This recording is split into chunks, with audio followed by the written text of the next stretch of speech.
morning, Brooke. Good morning, Bob. The latest powerful storm system, the atmospheric river, continues to slam Southern California right now in areas of Ventura County and eventually will be widespread into LA County. We are seeing that area of low pressure and that cold front, and that frontal band is going to continue to tap into the atmospheric river and push that influx of moisture into the Southland. We do have pockets of heavier rain activity embedded in the light and steady rain, and some of that light rain, you can see the eastern periphery of that is now pushing out towards slowly into the Inland Empire communities. Some of the hot spots at this hour, we're picking it up along the stretch of the 101. Rainfall rates have been right around a half an inch, if not greater than that.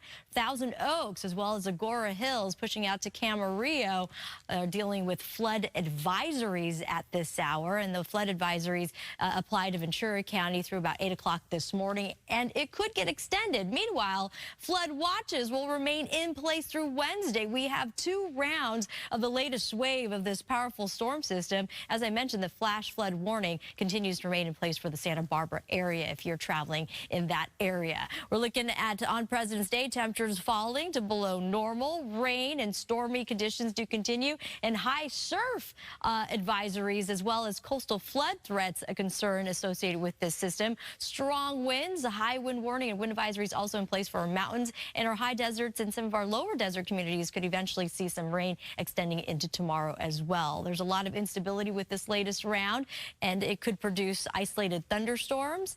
Another chance of heavier downpours Tuesday night into Wednesday morning. So we're definitely not out of the woods yet. 2 to 5 inches of rain is possible. We'll keep tabs on our hillside communities very closely. We got you covered traffic-wise as well. A lot of solo vehicle spinouts being picked up due to all the rain that continues to fall across Southern California. So if you have travel plans early this morning, yes, through downtown LA, wet, soggy conditions across Santa Cruz Valley and much of the San Fernando Valley. And as you make your way towards Ventura County, as I mentioned, flood advisories again remain in place through the early part of the morning.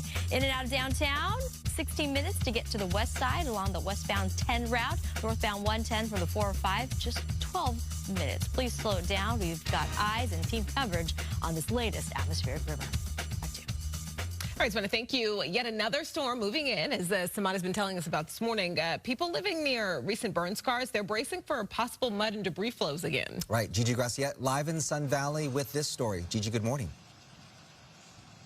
And there are certainly a lot of warnings in place here. We're on Latuna Canyon, where some folks have already put up their sandbags just in case. And let's show you what the rain did overnight. It started yesterday.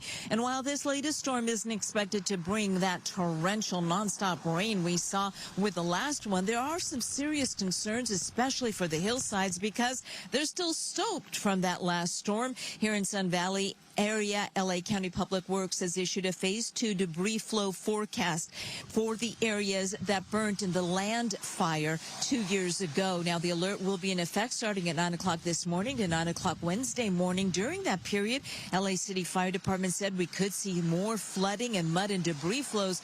Here in this area, it would be McDonald Creek, Del Arroyo Drive, and Latuna Canyon Road that they're keeping their eyes on. We would anticipate with this upcoming storm some moderate flooding and mud flow. We expect the debris and the runoff to remain contained within the flood control system. However, caution should be taken around flood control channels.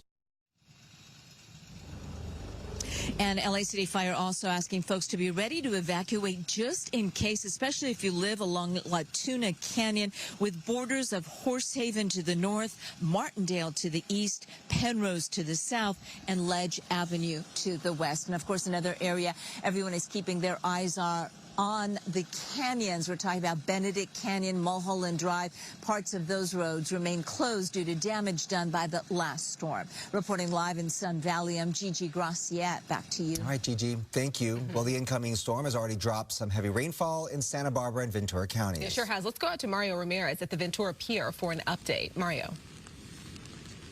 Barbara, good morning. The sand berms here along this stretch of the coastline are up, and we're feeling that those strong, heavy downpours and strong winds at times. And we're seeing the building surf here behind these sand berms, and we can tell you that there is a high surf warning in place through tomorrow night, with waves forecasted over 10 feet high, dangerously strong rip currents, and the possibility of coastal flooding. So take a look. About 35 miles north of us, Sumata's been talking about that more severe flood warning.